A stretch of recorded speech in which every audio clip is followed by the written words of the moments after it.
Hello বন্ধুরা, welcome to my YouTube channel. তো আজ আমি রেডি হয়ে গেছি আমার ননদের বাড়ি যাব বলে, যেটা আমাদের গ্রামেই।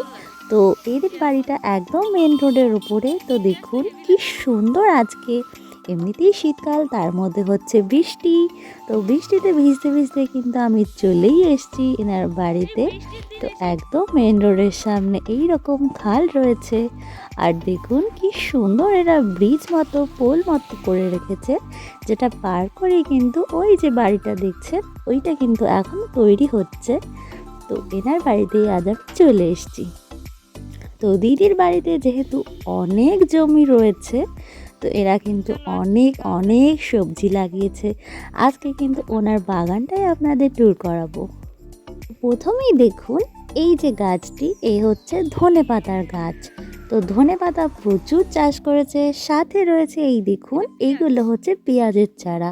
পেঁয়াজের চারা সবে মাত্র বোনা হয়েছে, তো এখনও এটা বড় হওয়া বাকি। তারপর দেখছেন এই যে এটা হলো গাজরের গাছ। তো এটাও অনেকটাই বেড়ে উঠেছে গাজর। সাথে রয়েছে শালগম। তো শালগম সাথে গাজর, তো এখানে কিন্তু বিভিন্ন ভ্যারাইটির উনি চাষ করছে, যেটা দেখার মতো। তো ননদের মেয়ে কিন্তু আমায় ঘুরে ঘুরে সমস্ত সবজিগুলো দেখাচ্ছে। আচ্ছা, এবার দেখুন এই হলো মূলো। দেখুন কত মূলো হয়েছে। তো মূলোর বাগানটাও বেশ বড়। তারপর রয়েছে শীতের সবজি পালং শাক। দেখতেই পাচ্ছেন প্রায় অনেকটা জায়গা জুড়ে কিন্তু পালং শাক হয়েছে। তারপর কুমড়ো শাক রয়েছে, একটা ছোট্ট নারকেল গাছে লাগিয়েছে দেখলাম। দেখুন পোলের পাশ থেকে জমিটা একদম ওই খালের পাড় বরাবর। তো পলিমাটি অঞ্চল, এখানে কিন্তু চাষবাস খুব ভালো হয়। তো পাশাপাশি শীতে নানা রকম সবজি, এই যে দেখছেন ঝাঁক মতো হয়ে রয়েছে, এটা হলো শিম। তো শিম গাছ লাগিয়েছে, শিম গাছে ফুলও এসছে। সাথে রয়েছে কুঁদরি গাছ। তো কুঁদরি, শিম, শীতের নানা রকম সবজি কিন্তু এদের বাড়িতে দেখছি লাগিয়েছে। তো বেশ ভাল লাগছিল। সাথে লাউ শাক রয়েছে, কিছু ফুলের চারাও লাগিয়েছে, যেমন গাঁদা ফুল রয়েছে, রজনীগন্ধা রয়েছে। তো প্রত্যেকটা ফুল কিন্তু খুব সুন্দর লাগছে।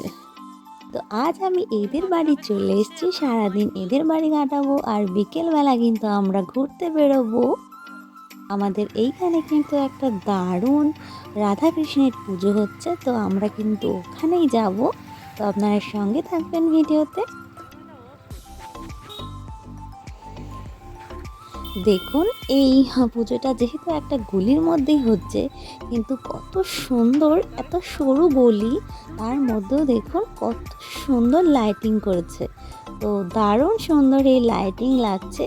তো আপনারা চলুন আমার সাথে, ওই রাধাকৃষ্ণ ঠাকুর আমরা কিন্তু আজ দেখব।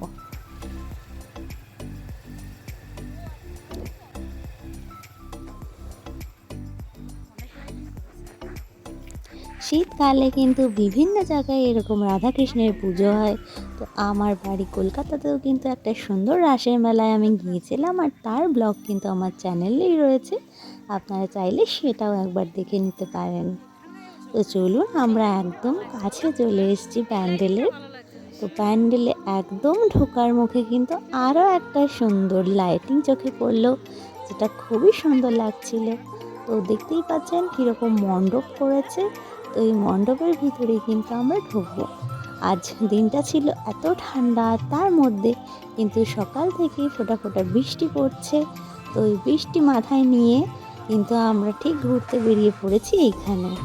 দেখতে কি ভালো লাগছে। আর মণ্ডপের ডেকোরেশনটাও অনেক ভালো হয়েছে। দেখুন শ্রী চৈতন্য মহাপ্রভুর নানা রকম ডেকোরেশন। তো দেখুন জলপুরীর পাশেই রয়েছে একটা কি সুন্দর মতো সাজিয়েছে। এখানে হলো ওই শ্রীকৃষ্ণকে কিন্তু এখানে দোলানো হয়, ওই ঝুলনের মতো একটা ব্যবস্থা করে রেখেছে। এখন বৃষ্টি হচ্ছে, যার জন্য ওটা বন্ধ রয়েছে। তো চলুন আমরা ঠাকুরের দর্শন করি। কৃষ্ণের সাথে সাথে দেখুন আরও নানা রকম স্ট্যাচু বানানো হয়েছে। তো দেখুন একটা গাছ বানানো হয়েছে খুব সুন্দর, তার মধ্যে একটা কালকেতু সাপকে বানানো হয়েছে। সাথে রয়েছে একটা বানর, আর দুপাশে রয়েছে শ্রী চৈতন্য মহাপ্রভু। তো বিভিন্ন এখানে কিন্তু কাহিনীর মাধ্যমে স্ট্যাচুগুলো ফুটিয়ে তুলেছে। খেজুর গাছ থেকে রস তুলছে একটা মেয়ে। তো এইরকম নানা রকম রয়েছে, বাট ওভারঅল ঠাকুরটা কিন্তু দেখার মতো হয়েছে। আর তেমন হচ্ছে লাইটিং। তো বৃষ্টি মাথায় নিয়ে আসাটা কিন্তু আমাদের একদম সার্থক হলো। তো যাই হোক, পুরো আমার প্যান্ডেল হপিং কমপ্লিট। এবার হলো বাড়ি ফেরার পালা। তো এই ভিডিওটা যদি ভালো লাগে তো প্লিজ লাইক করবেন অ্যান্ড শেয়ার করবেন। আর যদি এইরকম আরও বিভিন্ন ট্রাভেল ব্লগ পেতে চান আমার চ্যানেলকে অবশ্যই সাবস্ক্রাইব করবেন।